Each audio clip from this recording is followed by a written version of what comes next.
There is nothing good or bad, but it's the thinking which makes it so. Hamlet, Act 2, Scene 2. हमारे emotions जो develop होते हैं वो हमारे experiences बनाते हैं, और हमारे एक्सपीरियंसेस हमारा एटीट्यूड बनाते हैं किसी भी चीज़ को लेके। आज एक नई किस्त, एक नया एपिसोड, एक नई discussion again with our lovely Kashif भाई। अस्सलाम वालेकुम। वालेकुम अस्सलाम। कैसे हैं बिलाल साहब? अल्हम्दुलिल्लाह, शुक्र अल्लाह का। आप कैसे हैं? ठीक जी है? बिल्कुल ठीक ठाक।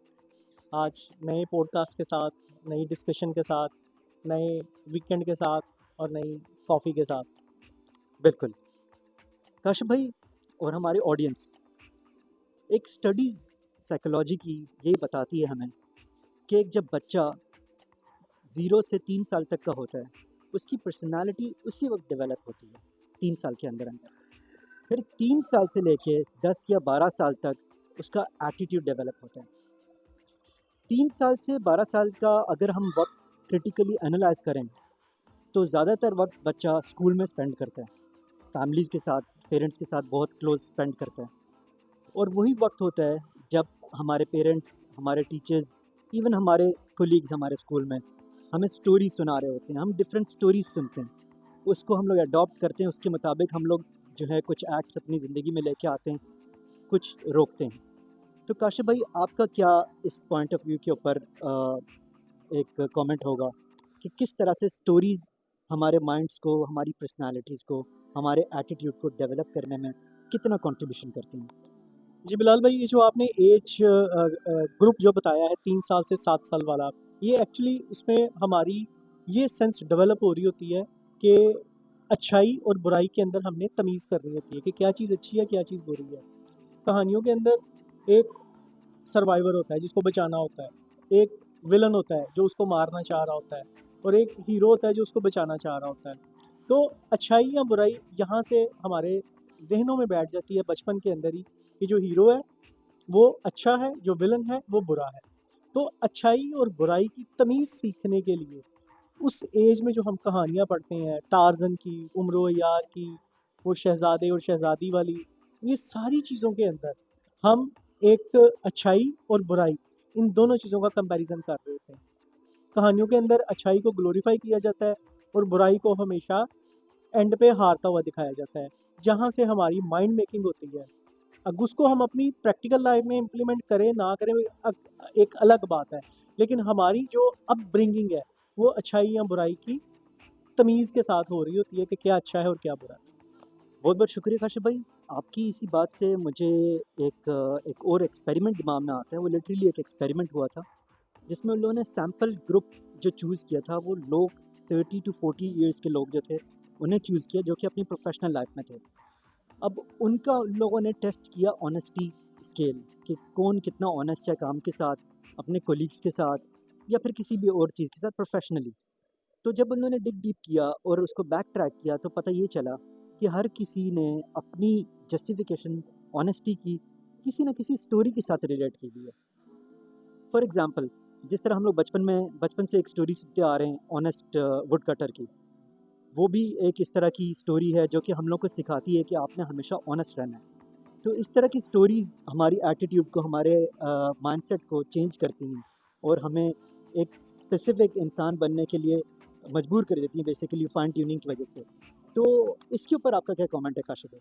बिलाल भाई, बड़ी अच्छी स्टोरी का आपने जिक्र किया है। Honest is the best policy was the moral of the story. और जी बिल्कुल। एक्चुअली इस तरह से होता है कि हमारी जो लाइफ के अंदर जब हम स्टूडेंट लाइफ में होते हैं या हमारे अभी भी जो बच्चे पढ़ रहे हैं, इन स्टोरीज़ को सिर्फ वो अहमियत देते हैं 10 नंबर की, कि ये 10 नंबर का एक सवाल हमारे पेपर में आएगा और जस्ट इसके लिए इसको याद करते हैं और अपने उसमें लिखते हैं। लेकिन असल में इसमें सिखाया क्या जाता है, देखें, ये आपने जो वुड कटर की एग्जांपल दी है, वुड कटर वाली स्टोरी की, इसके अंदर उसने बताया है कि उसका जो एक्स है, जो कुल्हाड़ा है, वो गुम हो जाता है। एक उसके पास एक फरिश्ता आता है, वो उसको एक प्रीशियस मेटल का जो है वो पानी में से निकाल के लाता है, एक कुल्हाड़ा। वो कहता है जी मेरा नहीं है। वो दोबारा जाता है, फिर एक सोने का लेकर आता है, वो कहता है जी मेरा नहीं है। फिर जाता है तो उसका रियल वाला लेकर आता है, वो कहता है जी बिल्कुल ये मेरा है। और उसके बाद वो इनाम के तौर पर उसको वो बाकी दोनों भी दे देता है। यहाँ पर हमें जो चीज़ सिखाई गई थी एक्चुअली हमारे बचपन में, हमारी सिलेबस बुक्स के थ्रू, वो ये सिखाई गई थी कि आपको जब लाइफ के अंदर जो चीज़ आपसे बिलोंग नहीं करती है उससे आपने डिनाई करना है। जो चीज़ आपकी है मतलब आपने अपने अवेलेबल रिसोर्सेज में खुश रहना है। अल्लाह ताला ने जो चीज़ें आपको दी हैं उसके अंदर आपने अल्लाह ताला का शुक्र अदा करना है। अगर आप ये प्रैक्टिस करते हैं, ऑनेस्टी के साथ चलते हैं, तो उसके बाद आपके ऊपर इनामात की बारिश हो जाएगी। कि वो जो फरिश्ता वो उस कहानी के अंदर बताते हैं कि वो दोनों जो प्रीशियस मेटल्स के जो कुल्हाड़े वो भी उसको दे देता है इनाम के तौर पे। कि इसी तरह अगर हम अपनी लाइफ के अंदर ऑनेस्टी को अपनी लाइफस्टाइल का हिस्सा बनाएंगे तो बहुत सारे इनामात हैं जो हमारा इंतज़ार कर रहे हैं। लेकिन हमारे सिलेबस में या हमारे बच्चों के लिए या हमारे अपने लिए जब हम बच्चे थे, इस स्टोरी की, इस मॉरल की सिर्फ वैल्यू 10 नंबर की थी। तो ये हमारे जो असातिज़ा हैं, जो हमारे पेरेंट्स हैं, जो हमारे बच्चे हैं, असातिज़ा को और पेरेंट्स को ये बच्चों को बात बतानी चाहिए कि इसका मकसद सिर्फ नंबर हासिल करना नहीं, बल्कि समझना और इसको अपनी लाइफ पे इम्प्लीमेंट करना होना चाहिए।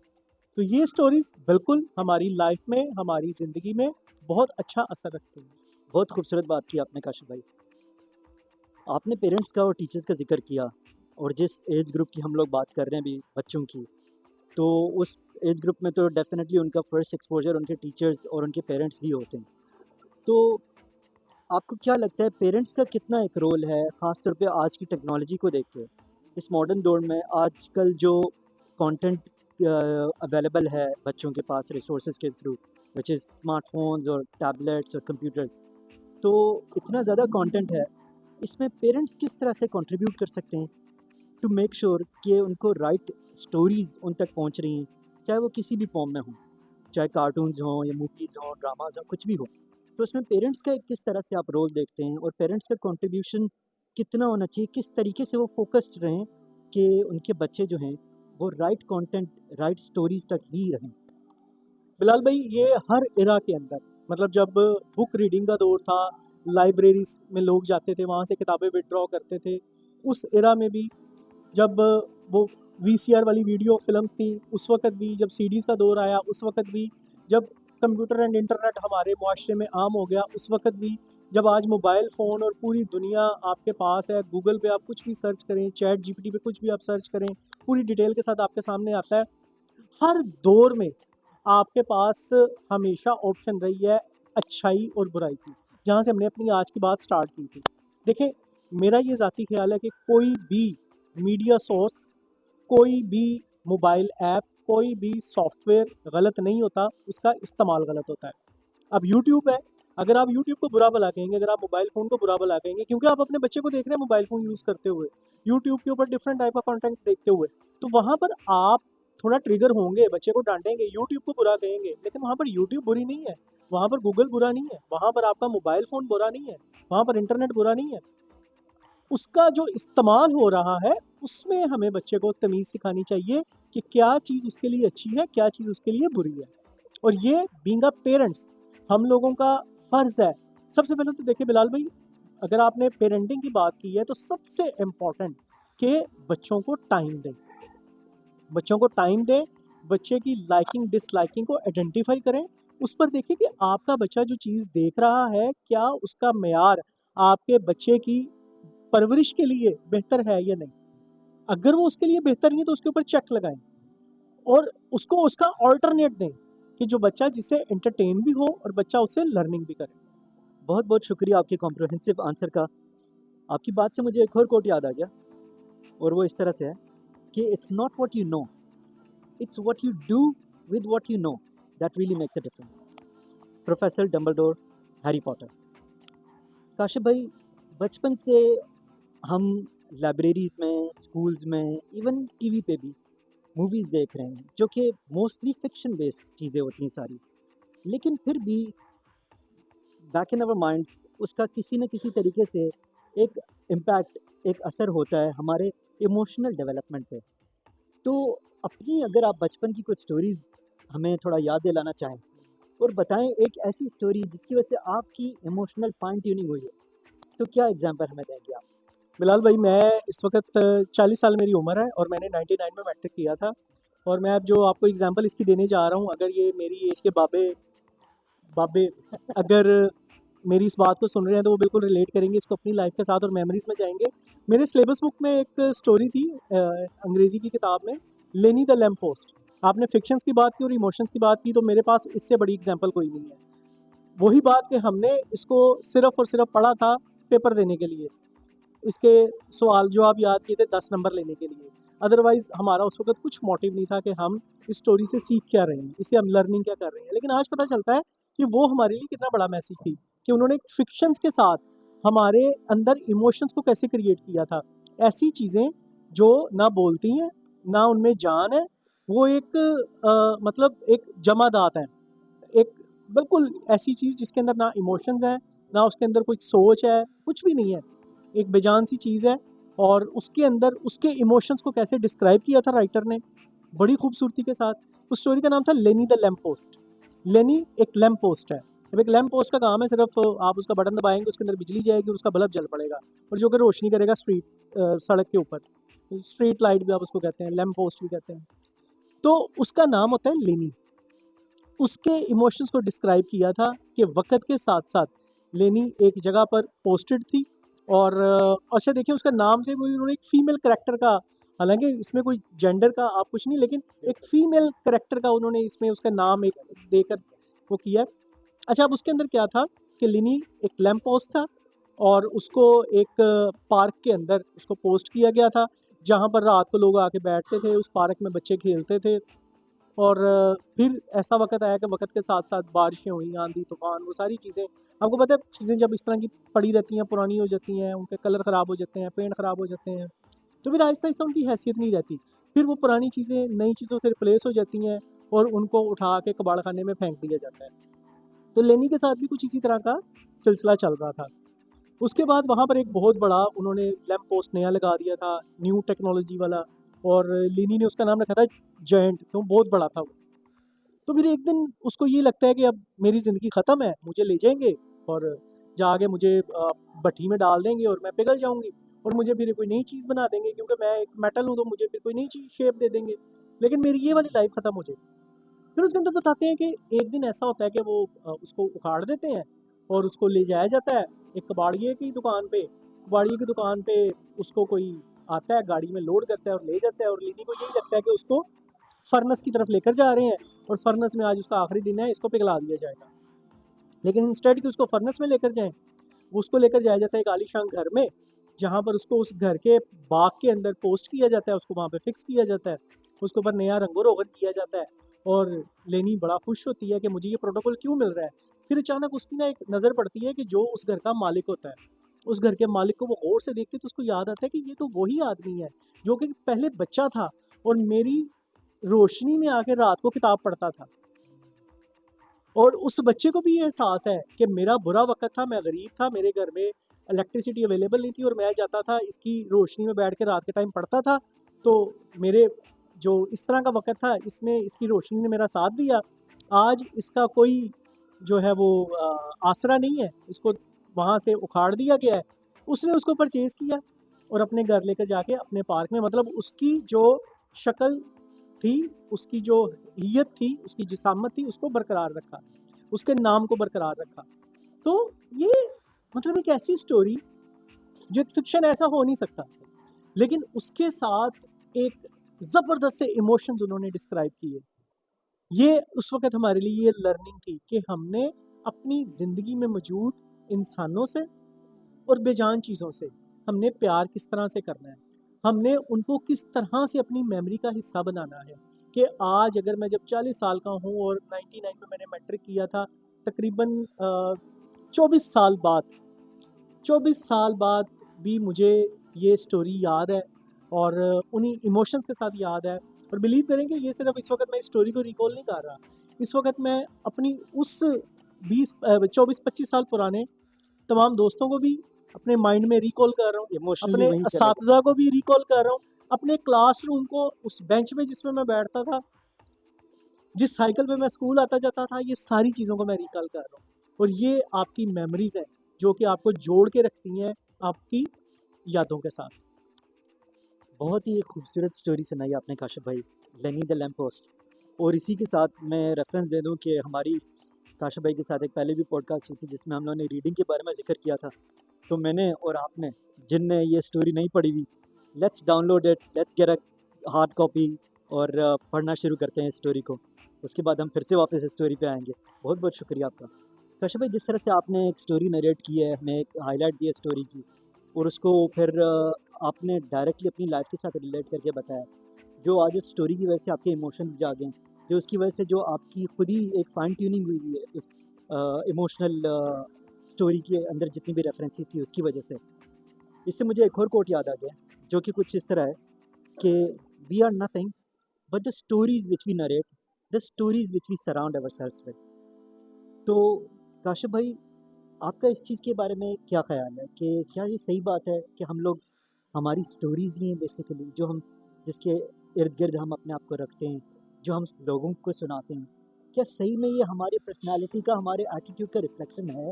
बिलाल साहब, बड़ा ज़बरदस्त क्वेश्चन है आपका। और मैं अभी तक अपनी उन्हीं मेमोरीज में हूँ जो मतलब 25 साल पुरानी मेरी स्कूल लाइफ की, मेरे मैट्रिक के दिनों की। आपका जो क्वेश्चन है इसको मैं कुछ इस तरह से आंसर करूँगा, कुछ इस तरह से डिस्क्राइब करूँगा कि यस, इन स्टोरीज़ का हमारी ज़िंदगी में, हमारी शख्सियत पे, हमारी पर्सनैलिटी पे इसका बड़ा गहरा असर होता है। वो कैसे असर होता है? जैसे मैं ज़ाती तौर पे, मैं जब इस तरह की स्टोरीज़ को पढ़ता था बचपन में, तो बिलीव करें कि मैं मतलब आपको सच्ची बात बताऊँ कि मेरा कभी भी मकसद ये नहीं रहा था कि मैं एक रेस का हिस्सा बनूँ। When I was in that age, मैं उसकी बात कर रहा हूँ कि मैं कभी भी खुद को एक रेस में फ़ील नहीं करता था कि मैंने स्टोरी को 10 नंबर के लिए पढ़ना है और मैंने अपने दोस्तों के साथ कम्पीट करना है। मेरा हमेशा से मकसद होता था, मैं कभी भी एक बहुत ज़्यादा लाइक फेक स्टूडेंट नहीं रहा कि मेरे बड़े अच्छे नंबर आए। कुछ शायद उसकी यही रीज़न थी कि मैं जो भी पढ़ता था उसके लिए मेरे अंदर जज्बा होता था कुछ सीखने का, कि मैं इसमें से सीख क्या रहा हूँ। और यही वजह है कि ये जो चीज़ें हैं जो मैंने बचपन में पढ़ी हैं, वो मेरी अब की लाइफ में मैं उनको इम्प्लीमेंट कर रहा हूँ।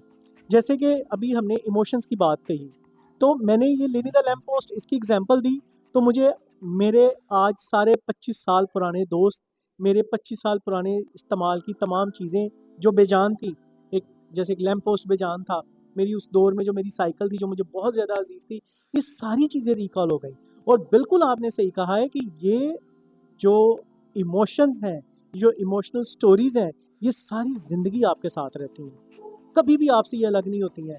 और इसका आपकी ज़ात पे और उन लोगों पे जो आपके इन्फ्लुएंस के अंडर होते हैं, उनके ऊपर इसका असर ज़रूर होता है। बहुत बहुत शुक्रिया काशिफ भाई। अगर आप अभी एक स्टोरी हमें क्विकली बता के, क्विकली मतलब उसका खाली स्टोरी का रेफरेंस हम लोग को बताएं, और फिर बताएं कि उस स्टोरी का आपके ऊपर इमोशनल इम्पैक्ट कैसे हुआ। ये ठीक है, जो अभी वाली डैनी द लैम्पोस्ट वाली स्टोरी थी, इससे आपके इमोशंस जागे, ये आपको फ्लैशबैक में लेके चली गई। लेकिन हमें एक ऐसी स्टोरी बताएं कि जिसकी वजह से जो आपने सीखा आज तक आप इम्प्लीमेंट कर रहे हो अपनी ज़िंदगी के अंदर, या फिर आपकी पर्सनैलिटी के अंदर अगर हम लोग कुछ नज़र आ रहा है, तो वो उस बैक डाउन उस स्टोरी का नतीजा हो। फिलहाल भाई मैं अभी आपको बताया कि फ्लैशबैक में हूँ। आपने जो स्टोरीज़ जो डिस्कशन स्टार्ट की है, इसमें मैं आपको एग्जांपल दूंगा अगेन अपनी जो 10th स्टैंडर्ड की जो अंग्रेज़ी की बुक थी, उसके अंदर एक कहानी थी, एक चैप्टर था, द नेकलेस। द नेकलेस वो मेरी लाइफ के ऊपर किस तरह से इम्प्लीमेंट हुआ, और अभी तक मैं मतलब उसी के मुताबिक जो है वो उसी सोच के साथ जो है मैं अपनी ज़िंदगी को लेकर चल रहा हूँ। द नेकलेस एक स्टोरी थी, और इसको मैं कहना चाहूँगा, रिक्वेस्ट करूँगा तमाम सुनने वालों से, द नेकलेस इसको डाउनलोड करें, ये अवेलेबल होगी, गूगल पे आप सर्च करें। और मैं कोशिश करूँगा कि इसका लिंक भी मैं डिस्क्रिप्शन में डाल दूँ, आप उसको ज़रूर पढ़ें और देखें कि कितनी खूबसूरती से राइटर ने उसके अंदर डिस्क्राइब किया है। मैंने एक पॉडकास्ट किया था लास्ट टाइम, उसके अंदर मैंने बताया था शो ऑफ कल्चर के बारे में, कि जो कि आजकल पाकिस्तान के अंदर एक फेक शो ऑफ कल्चर जो है, एक जो जेलसी का जो एहसास दिलाता है आपका दूसरों के साथ, वो किस तरह से परवान चढ़ रहा है। इसमें एक मेन करेक्टर है, एक फीमेल करेक्टर मैथिल्डा। मैथिल्डा की शादी होती है एक मिडिल क्लास या लोअर मिडिल क्लास एक प्रोफेशनल के साथ, जो कि मतलब एक नॉर्मल सी जॉब कर रहा होता है किसी कंपनी में, और वहाँ से उसकी एक मुनासिब सी सैलरी होती है कि जिससे उसके घर की गुजर बसर जो है वो आसानी से होती है। लेकिन वो हाई फाई जो उनकी सेविंग्स या कुछ इस तरह से नहीं होता उनके पास। लेकिन मैथिल्डा के जो ख्वाब हैं वो बहुत ऊंचे होते हैं। उसकी जो उसका जो घर का माहौल है उससे बड़े उसके ख्वाब होते हैं। उसका होता है कि वो महंगी चीज़ें पहने, महंगे कपड़े पहने, महंगी ज्वेलरी पहने। तो एक दिन ऐसा होता है कि एक फंक्शन पे जाती है जिसमें उसके हस्बैंड के बॉस की वाइफ भी आई होती है। वहाँ पर उसने एक बड़ा कीमती एक हीरो का नेकलेस पहना होता है, और मथिल्डा उस नेकलेस को देखती है और डिज़ायर करती है कि इस तरह का नेकलेस इसके पास भी होना चाहिए। खैर उसका हस्बैंड उसको अफोर्ड नहीं कर सकता। वो बड़ी बेदिली के साथ उस फंक्शन से घर आ जाती है, लेकिन उसके ज़हन में वो नेकलेस अटका होता है।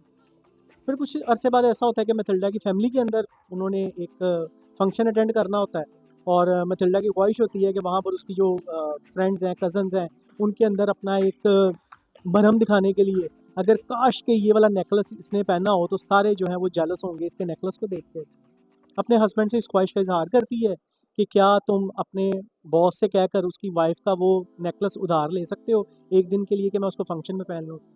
ऑल्दो उसके हस्बैंड को अच्छा नहीं लगता, लेकिन फिर भी जब वो फोर्स करती है तो वो अपने बॉस से बात करता है। उसका बॉस अपनी वाइफ से कहता है और उसकी वाइफ उसको वो नेकलेस दे देती है पहनने के लिए। वो बड़ा खुश होती है, वो नेकलेस पहनती है, उस फंक्शन में जाती है, लेकिन जब वो घर वापस आते हैं देखती है उसके गले में वो नेकलेस नहीं होता। और वो बिल्कुल एक उनके लिए एक बड़ी बेयकीनी सी चीज़ होती है कि इतना महंगा नेकलेस कहाँ गुम हो गया, लेकिन वो नहीं मिलता। अब उनकी लाइफ चेंज हो जाती है। अब उनको वो नेकलेस तो वापस करना है, तो उनके पास जितनी सेविंग होती है, उनके जितने भी ड्रीम्स होते हैं, उन्होंने कुछ भी जो लाइफ में गोल सेट किए होते हैं, सबको कॉम्प्रोमाइज़ करके, उधार लेके, इधर-उधर से वो पैसे इकट्ठे करके और एक ह्यूज अमाउंट जमा करके, उसका नेकलेस खरीद के, उसके बॉस की वाइफ को वापस करते हैं, और उसके बाद पूरी ज़िंदगी जो है, वो उस कर्ज़ को उतारते रहते हैं। आपको पता है बिलाल साहब, जो समटाइम जो बुढ़ापा होता है ना, ये एज के साथ नहीं आता, ये आपकी परेशानियों और स्ट्रेस के साथ भी आता है। तो राइटर ने इसी तरह डिस्क्राइब किया है कि मथिल्डा जो कि एक बहुत खूबसूरत लड़की का करैक्टर उसने जो उसमें लिखा है कि वो बहुत ज़्यादा खूबसूरत थी, लेकिन वक़्त से पहले ही उसके चेहरे पे झुर्रियाँ आना शुरू हो गई, उसके ऊपर बुढ़ापा तारी हो गया, क्योंकि वो सारा कुछ उसके जितने भी ड्रीम्स थे, जितने भी गोल्स थे, सारे कंप्रोमाइज़ हो गए थे, सिर्फ़ उस एक नेकलेस की कीमत अदा करने के लिए। खैर जब उनका एक वक़्त आता है, बहुत से सालों के बाद, जब उनका सारा कर्ज़ा उतर जाता है, तो एक दिन वो एक ऐसी गैदरिंग में जहाँ पर उसके बॉस की वाइफ़ आई होती है, तो वो सोचती है कि आज ना इसको बताएगी कि इसके साथ क्या हुआ था, नेकलेस के साथ एक्चुअली वो गुम हो गया था और हमने उसको नया, तो सेम वो उसके साथ शेयर करती है कि तुम्हें पता है ये जो तुम्हारा नेकलेस है, ये मुझसे गुम हो गया था जब मैंने तुमसे उधार लिया था एक फंक्शन पे, तो फिर हमने नया खरीद कर तुम्हें दिया था और उसके लिए आज तक हम इसका कर्जा चुकाते रहे हैं। उसके बॉस की वाइफ बहुत हैरान होती है, बड़ी परेशान होती है, बड़ी गमगीन होती है। कहती है, आर यू श्योर? तुम्हें पता है कि वो नेकलेस जो मैंने तुम्हें दिया था वो तो असली था ही नहीं। वो तो मैंने सिर्फ एक नुमाइश के लिए, एक मैंने आर्टिफिशियल जो था वो डायमंड्स का वो नेकलेस था। तो तुम बेवकूफ़ हो, तुम मेरे साथ डिस्कस तो करती। मतलब मॉरल ऑफ द स्टोरी के एक खातून जो कि जस्ट एक नॉमिनल सी अमाउंट पे करके अपने टाइम को गुजार रही है। आप एक फंक्शन में गई है, उसमें वहाँ पर उसने 1 घंटा 2 घंटे गुजारने जस्ट उसको स्पेंड कर रही है, ठीक है, उसने एक नेकलेस पहना है। लेकिन ऐसे लोग हैं मिडिल क्लास में, लोअर मिडिल क्लास में, जो ऐसी चीज़ों को ड्रीम करते हैं, ड्रीम करके अपनी सारी ज़िंदगी बर्बाद कर देते हैं इन ड्रीम्स को पूरा करने के लिए। लास्ट टाइम मैंने अपने पॉडकास्ट में भी बताया था कि हमारे आजकल शादियों के फंक्शन किस तरह हो रहे हैं, कि हम एक शादी का फंक्शन जो कि 1 या 2 दिन का फंक्शन होता है, उसके लिए हम एक बाप पूरी ज़िंदगी की जो जमा पूंजी है ना, वो लगा देता है, और उस पे बुढ़ापा भी तारी हो जाता है। एक होता है एज वाला बुढ़ापा, एक होता है वक़्त से पहले बुढ़ापा जो स्ट्रेस और टेंशनों के साथ आता है। वो इन सारी चीज़ों से गुज़रता है। वो अपनी यंग एज में डायबिटीज़ करवा लेता है, अपने आप को हाई ब्लड प्रेशर का मरीज़ बना लेता है, अपने आप को हार्ट पेशेंट बना लेता है। लेकिन हमारी जो ये एक फेक शो ऑफ कल्चर है, इससे बिल्कुल भी वो पीछे नहीं हटता, क्योंकि ये हमारे कल्चर का, हमारे मुआशरे का हिस्सा बन चुका है। मैंने पहले भी ये रिक्वेस्ट की थी और आज दोबारा कर रहा हूँ, ये नेकलेस की स्टोरी ज़रूर पढ़िएगा। आपको पता चले कि ये जो फेक शो ऑफ कल्चर है किस तरह से हमारी ज़िंदगियों को बर्बाद करता है, और ये चीज़ आज से जो 25 साल पहले का सिलेबस था, उन बच्चों को पढ़ाई गई थी। और मैं पूछूँगा सबसे कि जो उस एरा से बिलॉन्ग करते हैं, जिन्होंने इस स्टोरी को उस वक़्त पढ़ा था अपनी सिलेबस बुक में, क्या उन्होंने इसको इस तरह से सोचा था, जैसे मैंने आज आपको बताया है? या सिर्फ़ उनका मकसद 10 नंबर लेना था और अपने दोस्तों के साथ, अपने बाकी क्लास वालों के साथ कम्पीट करना था? ये एक कंपटीशन नहीं है। आपकी सिलेबस बुक की स्टोरीज कभी भी कंपटीशन नहीं होती हैं जो आपको 10 नंबर देती हैं। इसका काम होता है समझना और अपनी ज़िंदगी पे इम्प्लीमेंट करना। बहुत ज़बरदस्त काशिफ भाई। Stories happens to be the oldest form of communication.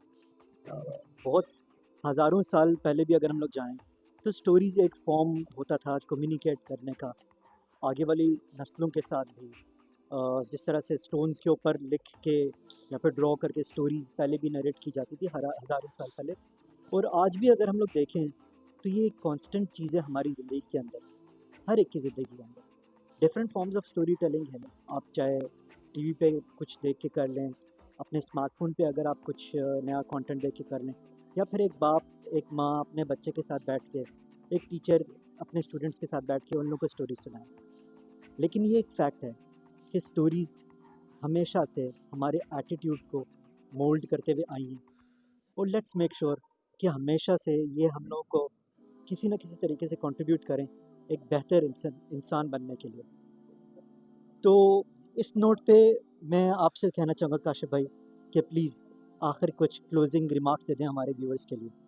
Closing remarks में बिलाल साहब मैं यही रिक्वेस्ट करूँगा अपने देखने वालों से कि अभी बैठें और जो आपने सिलेबस के अंदर पढ़ा था 10 नंबर हासिल करने के लिए, आज बैठकर उसको रिकॉल करें।